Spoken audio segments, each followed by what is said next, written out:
প্রিয় বন্ধুরা, আজকে আমরা দেখাবো কিভাবে আপনারা বাংলালিংক সিমে এমবি চেক দিবেন। তো যারা আমাদের চ্যানেলে নতুন তারা আসলে আমাদের চ্যানেলটি সাবস্ক্রাইব করে রাখবেন, যাতে এই ধরনের আরও ভালো ভালো ভিডিও আমরা আপনাদের কাছে পৌঁছাইতে পারি। তো আপনারা চলে যাবেন আপনাদের মোবাইলের ডায়াল প্যাডে, সেখানে আপনারা কোডের মাধ্যমে আপনারা এমবি চেক দিতে পারবেন। আর একটা হলো বাংলালিংক এক্সের মাধ্যমে আপনারা এমবি চেক দিতে পারবেন। তো আমরা আজকে আপনাদেরকে কোডের মাধ্যমে কিভাবে এমবি চেক করতে হয় তো সেই বিষয়ে আজকে আপনাদেরকে দেখিয়ে দেব ইনশাল্লাহ।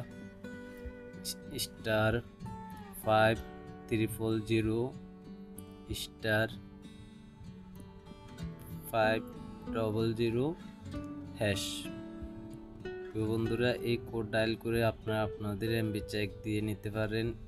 দেখা হবে ইনশাল্লাহ পরবর্তী ভিডিও।